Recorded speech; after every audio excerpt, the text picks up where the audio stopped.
It's the King J, back with another video. Now this video is quite different than the usual videos I do. I know you lot are used to me talking about Tekken, Street Fighter and all the other games, but this is a different type of console. This is the Sony PSX DVR.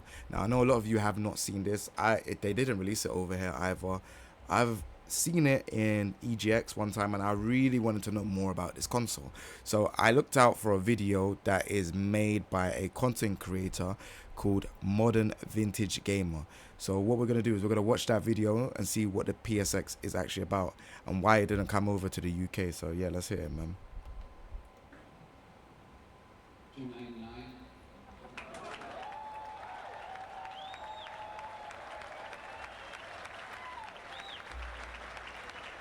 Sony has always been an innovative company. For more than 20 years, they have been leaders in the console industry. By the time the PlayStation launched in the USA in 1996, it had already sold 1 million units in Japan. And as we know, the PlayStation 2 is still the highest selling console of all time. But things haven't always gone their way. They've also had some spectacular failures over the years. Remember the Ibo Dog or the E-Villa? My older viewers probably even remember Betamax. More recently, witness the non-starter that was the PlayStation TV. Damn. Back in 2003, Sony released the PSX in Japan. The what now? The Sony PSX? Isn't it just the PlayStation 1, I hear you ask? The answer is no.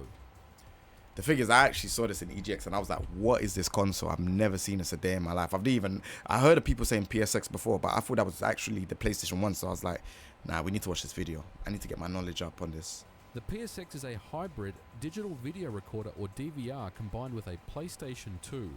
Released just before the holiday season in 2003, it was to be used as a general-purpose consumer device meant for the living room rather than... Damn, wait one second. Released just before the holiday season in 2003. So it had like the PSP user interface. That's kind of crazy. It was to be used as a 160 gigabyte and a 250 gigabyte version. General-purpose consumer device meant for the living room rather than a dedicated game system. It was even rumored that the PlayStation 2 hardware was added at the last minute right before launch. This rumor is backed up by the fact that Sony Corporation marketed the machine and not Sony Computer Entertainment. And it was a total flop, being discontinued in Japan in early 2005.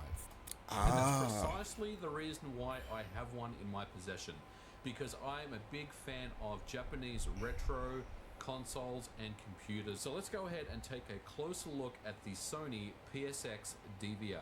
Damn, he has one. So this is the Sony PSX DVR, a hybrid video game system and digital video recorder. My model, the DESR 5100, comes standard with a 160GB hard drive installed. There were 8 configurations of the device, all... Damn, hold on. There's 8 configurations. Hold on. We're going to move my head out of the way so you lot can see this. This is actually crazy information. I didn't know nothing about this. So there's different models. So there's storage. There's different storage. There's front HDD. So that's front hard drive, access light, iLink port. So iLink port is like when you can play the same game on multiples of consoles. So like they had it for Gran Turismo. VHF, UHF, I don't even know what that is. I'm gonna even type that up now just so I can find it.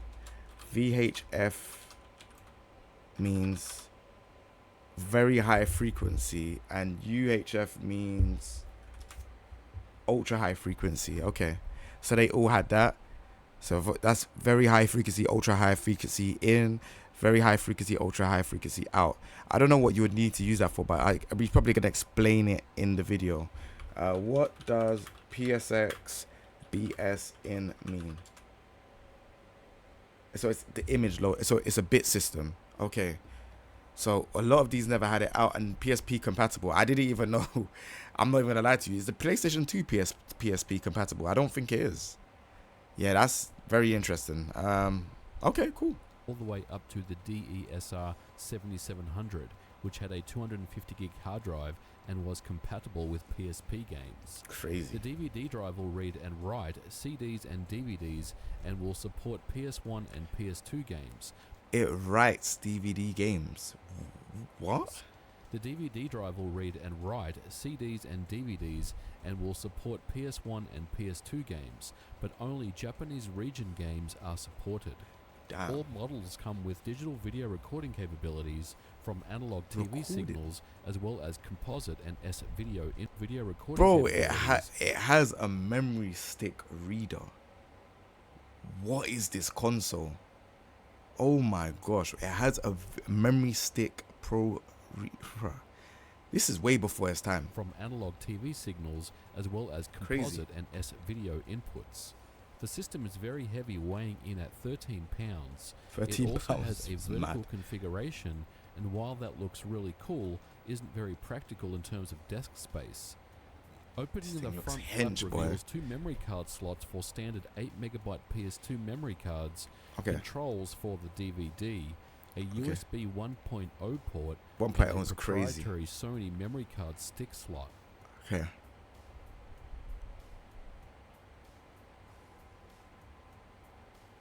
Turning the system around reveals a myriad of connectors. From right to left, we have 2 standard PlayStation 2 DualShock connector ports. So you 275. hold on a minute. So you plug the controller from the back. Ah, that makes sense. Curtis says, this explains why emulators have PSX ISOs. I thought that was just the abbreviation they came up with a PlayStation 1 and 2. Bro, I'm telling you, I didn't understand what PSX was, what it even meant. Like, but it's starting to make sense watching this. Like, I'd never heard of this console before. I've just heard when people say PSX, oh yeah, it's a PSX. I'm like, can someone tell me what a PSX is? Like, I was just automatically thinking that, okay, it's just PlayStation 1, but now it makes so much sense. 5 ohm BNC connectors for TV and pass-through. An S-video input and output. Next to that, a composite input and output. This next connector is the Japanese-style D terminal, which can provide an RGB signal out of the PSX DVR. Okay. To the left of that, we have the optical digital audio output, a standard Ethernet port, and then the power connector, which requires 100 volts of AC out of the wall. 100. When you power up the unit, you will be greeted with a unique PSX boot screen in blue, and you will notice a very familiar dashboard. PSP. The cross-media bar is a user interface that was used in both the Sony PlayStation 3 and PSP. This is the very first iteration of the interface, and Sony had... Do you know what's crazy? That's what they call it when I had a PSP. They call it a cross MB, and a cross MB is a cross media. Ugh, bro, this is so crazy. Like, had continued to use the XMB for many years later, not until the Sony PS Vita and PlayStation 4 when the XMB or cross-media bar was phased out. Okay. As mentioned, only the Japanese region PS1 and PS2 games are supported. The front-loading DVD drive is a slick mechanism, but it's a little noisy at times. Simply pop the disc in the drive as you normally would, and either reboot the system to auto-boot the disc, or launch it from the XMB menu just in the same way you would launch a PS3 or PSP game. Damn. It's Given kind the of crazy. fact that this system has dedicated PlayStation 2 hardware, games run exactly as you would expect. This is running composite video output going into my trusty Commodore 1702 color monitor. I've always preferred CRTs for PlayStation 2, even though it's composite play signal PlayStation 1 only, and PlayStation it still 2. produces a very nice looking image. Alright, just for clarity, yeah, there was I don't think there was any PSX only games. I feel like this was a PlayStation 2 before PlayStation 2 became what it was. So I just want to make that clear. Like, so the PSX was in between that era. Or at least I think so. He will probably say later on. It's Last Blade. This game's a classic. Yeah, this is probably a prototype, So let's basically. take a closer look at the DVR functionality. In this demonstration, I've hooked up a cheap clone Super Nintendo console to the composite inputs in the back of the unit. As you can see, I can now capture video footage and record and save it to the internal hard disk. Gosh. The DVR functionality works very well, and I couldn't notice any stutter or drop frames at all in my tests. Back when audio TV signals were around, you could use this device as a DVR to capture TV shows like you normally would.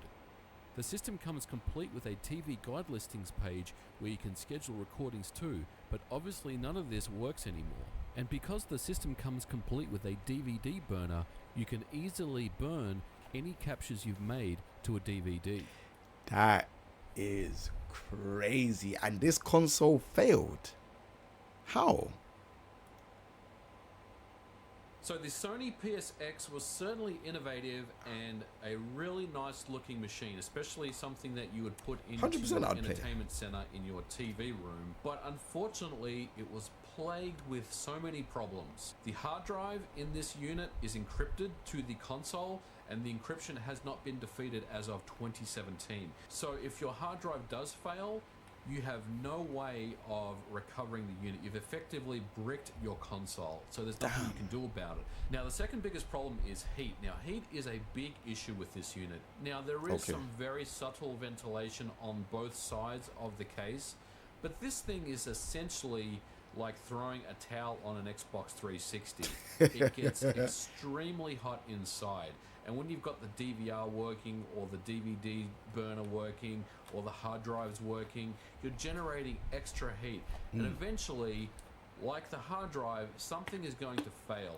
And more often than not, I've seen issues where these units don't even start anymore because of some power supply issue, or some hard drive issue, or some heat-related issue that's caused a problem. Now remember, the DVD drive has a combination DVD burner and reader.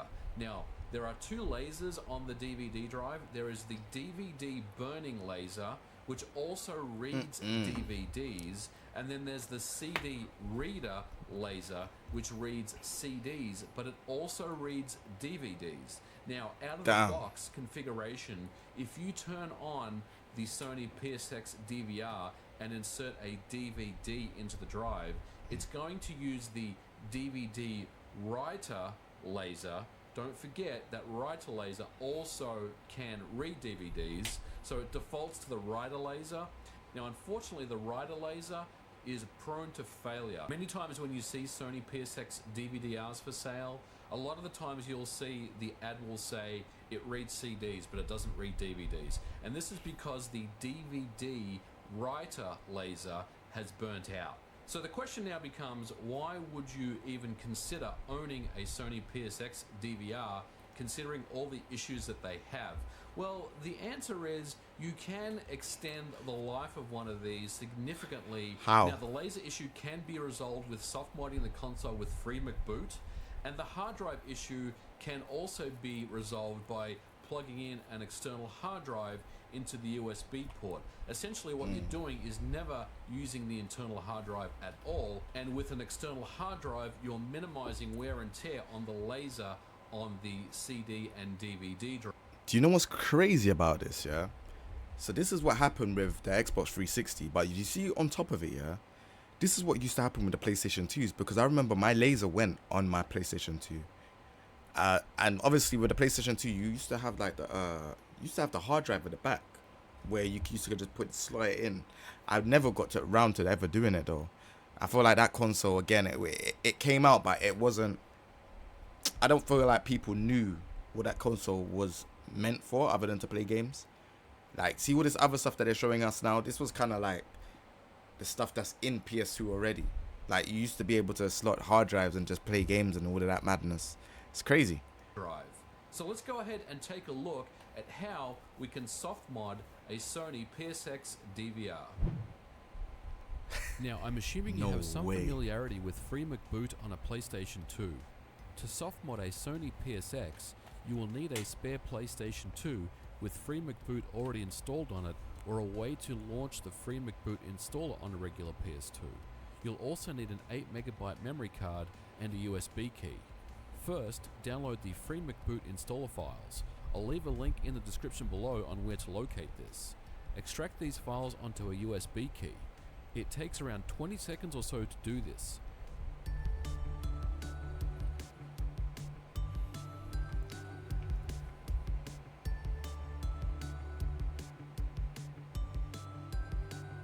Bro, yeah, the DVD things was mad. Once you've done that, I end up using to wipe it on my t-shirt and stuff like that. It's mad. Along with your spare memory card and launch the free McBoot Alright, installer from that's the a USB different kind of key. PlayStation 2 Slim, boy.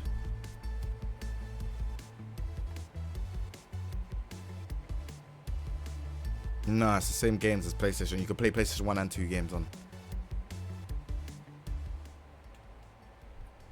After a second or so, you will be in the installer.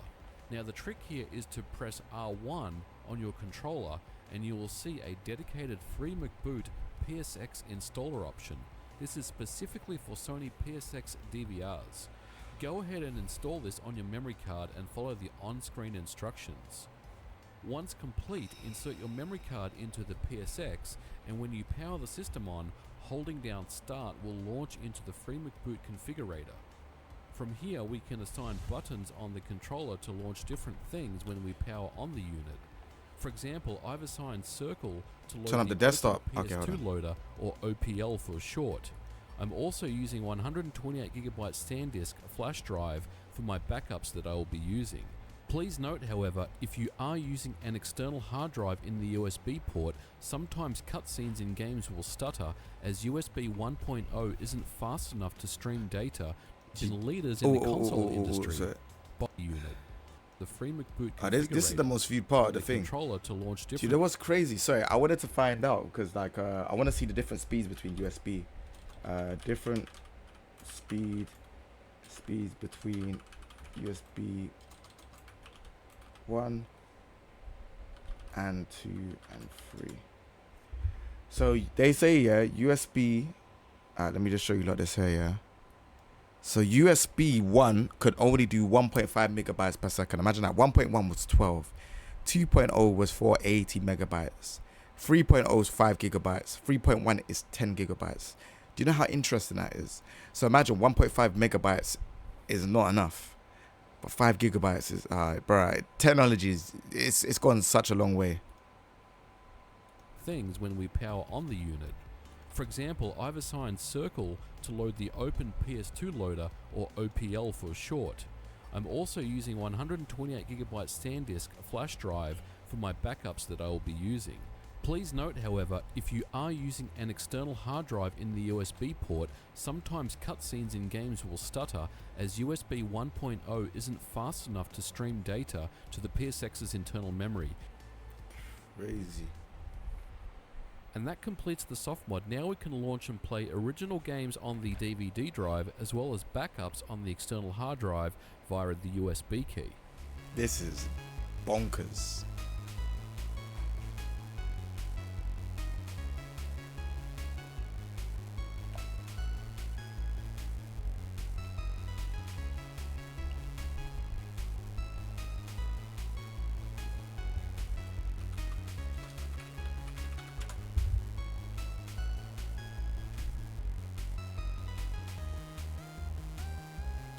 Man, it's a Commodore TV.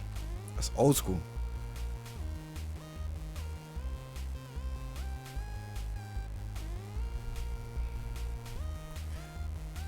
Now the videos on good volume. I'm seeing the peaking on the OBS. You just have to turn up your volume for the people watching on Twitch and YouTube. So, in conclusion, is it worth picking up a Sony PSX DVR? The answer is probably not.